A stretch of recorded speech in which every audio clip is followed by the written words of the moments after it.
The jelly donut sat on its paper towel untouched. Reeves looked at it, then at the orange juice Jackie had brought him, then at the specific middle distance that a man looks at when his mind is working faster than the room around him can accommodate. He picked up the orange juice and drank it, set the cup down, exhaled once, long and specific, the particular exhale of a man whose body has decided that the elevated state it has been in for the last several minutes is not sustainable and has begun the involuntary process of stepping down from it. His heartbeat slowed. He exhaled again. Then he jumped to his feet. Jackie and Debbie both moved toward him simultaneously, the specific, coordinated response of two women who had been watching him closely enough to anticipate the move before it was fully formed. "Sit down," Jackie said. "Reeves," Debbie said. "I need you to relax," Jackie said. He looked at both of them with the specific expression of a man who understood that what they were asking of him was reasonable and was not going to be able to comply with it right now because the thing his mind had just landed on did not allow for sitting down. "Debbie," he said. His voice had changed. Not loud, not urgent in the dramatic sense, just specific. The specific register of a man who has shifted from feeling something to doing something about it, and the shift had happened cleanly and completely in the space of 2 exhales and 1 decision. "You mentioned you called the adoption agency." "Yes," Debbie said. "Good," Reeves said. "Look up their address and write it down for me." He looked at Jackie. "Can you get me a little more orange juice?" Jackie looked at him for a moment with the expression she wore when she was deciding whether to comply with a request or argue with the person making it. She decided. "Sure," she said. She stood and went to the kitchen. Debbie went to the phone stand where the yellow pages were still sitting open from earlier and began looking. The house moved around the three of them with the specific, purposeful quiet of people doing things that needed doing. A few minutes passed. Debbie wrote the address on a piece of paper in her careful handwriting and held it out. Jackie came back from the kitchen with the orange juice, the specific small amount of a cup that was communicating something even as it was being handed over. "Enjoy," Jackie said. "This is the last little bit of it." Reeves took the cup and drank it in one movement and handed the cup back to Jackie with the specific efficiency of a man who had accepted what was being offered and was already moving past the offering. He took the address from Debbie, looked at both of them. "When I return, I will bring you some more orange juice." He looked at Jackie. "Am I driving you back home, or are you staying?" Jackie looked at him with the expression she wore when the answer to a question was obvious, and she was deciding whether to say so or simply let the obviousness speak for itself. "Just go handle your business," she said. "We will be here when you return." She paused. "Besides, I have something I need to ask Debbie." Reeves looked at her for a moment. Then he walked out the door. Debbie had already started toward the kitchen before the door closed fully behind him.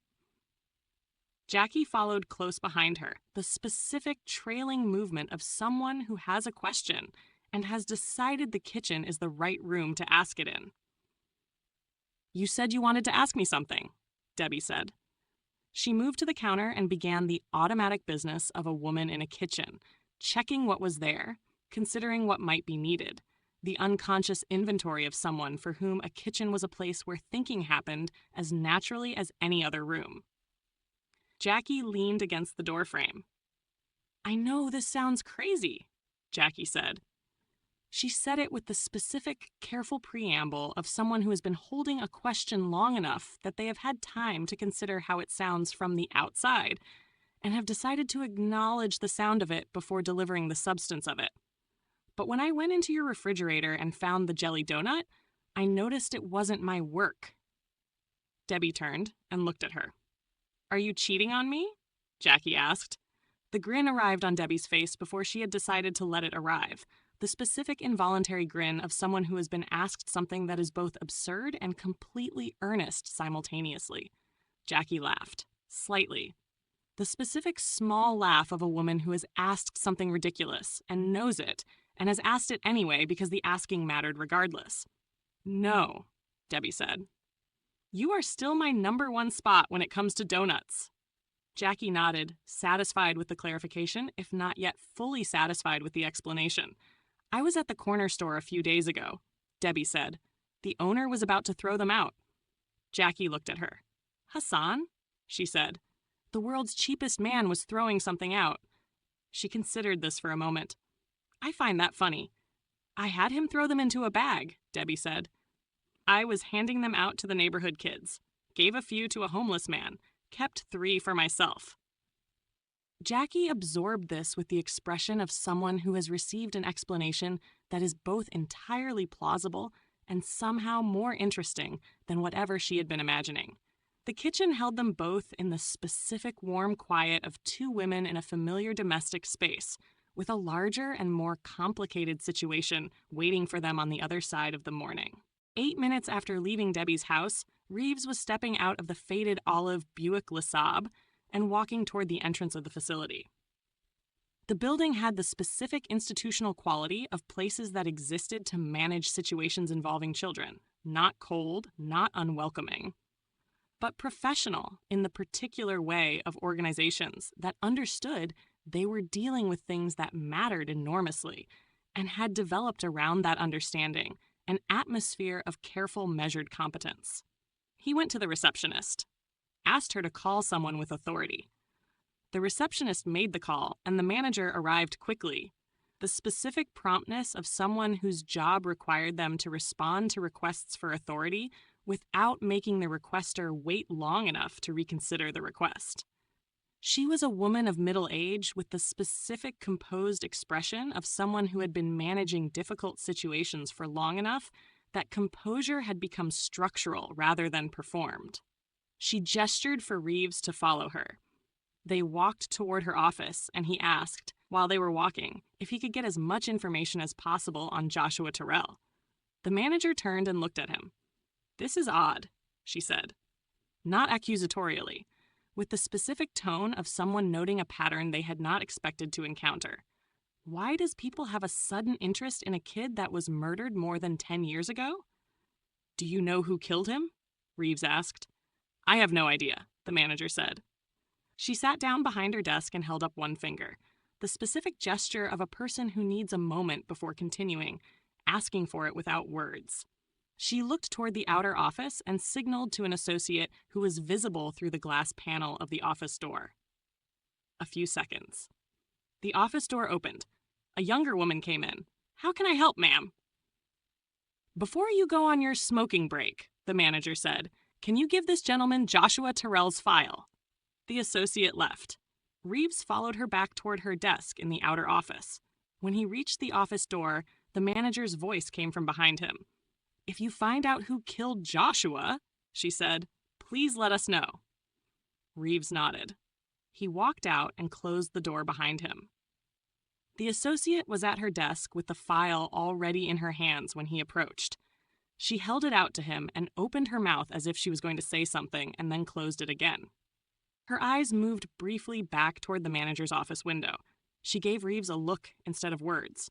The specific look of someone who has something to say and has decided that now is not the time and here is not the place. Reeves took the file and walked outside. He positioned himself against the exterior wall of the building, not in front of the entrance, not visible through any of the windows that faced the parking lot. The specific placement of a man who understood that positioning himself where he could not be seen from inside the building was not paranoia, but practice. He waited. 5 minutes. He was about to move when the door opened, and the associate came out with a cigarette already in her mouth and a lighter in her hand, and the specific, purposeful energy of someone who has timed their exit carefully. She saw him, walked toward him. "I'm sorry it took me so long," she said, lighting the cigarette and exhaling the first draw away from him with the automatic courtesy of a smoker in conversation. "I think the manager was trying to make sure we didn't speak." She reached into her pocket. "I'm sorry, I didn't introduce myself. My name is Michelle Madison." She placed a torn piece of paper in Reeves' hand. Then she turned and walked back toward the building door without looking back, the specific, deliberate forward movement of someone who has done what they came outside to do and is returning to the place they came from before anyone has reason to note their absence. Reeves watched her go. Then he walked to the car. Sat behind the wheel. Did not start the engine. He opened the folded piece of paper and looked at the address written on it. Read it once. Then again. Then he looked up through the windshield at the middle distance that a man looks at when something has arrived that he needs a moment to fully place. He knew this street. Not in the general way that a man who has driven a city he for 31 years knows streets. In the specific way. The particular personal familiarity of a street that existed in close proximity to his own life, his own neighborhood, his own daily geography. This address was near his home. 2 blocks, perhaps 3, in the specific radius of the world he had lived in for years. He put the key in the ignition, started the car. He parked 2 blocks down from his own house and walked the rest of the way. The neighborhood received him the way it always received him, with the specific indifferent familiarity of a place that had seen him often enough that his presence registered as ordinary. He moved along the sidewalk with the practiced, unhurried pace of someone who did not want to arrive looking like he was arriving urgently. He reached the address. Knocked. Nothing. Then a door opened beside the one he had knocked on. Not the same door. The door next to it, in the adjacent unit of what he now understood was a small apartment building. The specific, unassuming architecture of a structure that contained multiple dwellings without advertising the fact from the outside. An older woman stood in the open doorway. "Are you the guy that was asking about Joshua?" she said, loudly. The specific volume of someone whose hearing had developed its own relationship with distance and had decided that speaking at a level that could be heard across the space between 2 doorways was simply practical. Reeves nodded. She waved him over. He crossed to her door and she stepped back to let him in. He entered the apartment and she closed the door behind them both. It was a small space, the specific small of a place that had been lived in by one person for long enough that the living had organized itself efficiently around the available square footage without any sense of deprivation. Things were where they were because they had been determined, over time, to be exactly the right places for them. She offered him something to drink. He turned it down. She sat down in her chair and gestured toward the couch, and he sat on it across from her, with the file Michelle Madison had given him, sitting in his hands and his eyes on the woman across from him.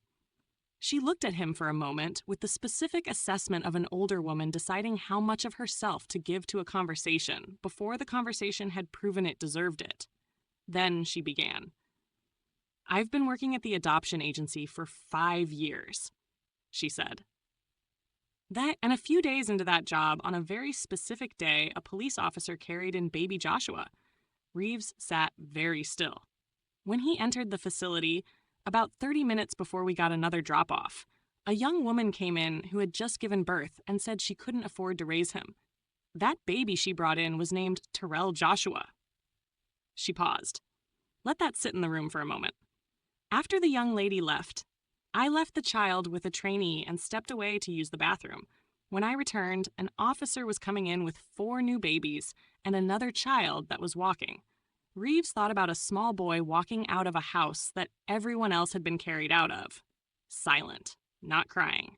One of the babies the officer dropped off," the woman continued, "was named Joshua Terrell. The room held that between them. 2 babies, 2 names, 1 night. The specific proximity of Terrell Joshua and Joshua Terrell sitting in the same facility within 30 minutes of each other. Their names, the specific mirror image arrangement of the same 2 words, as if whoever had named them had done so without knowledge of each other and produced something that would cause exactly the problem it caused.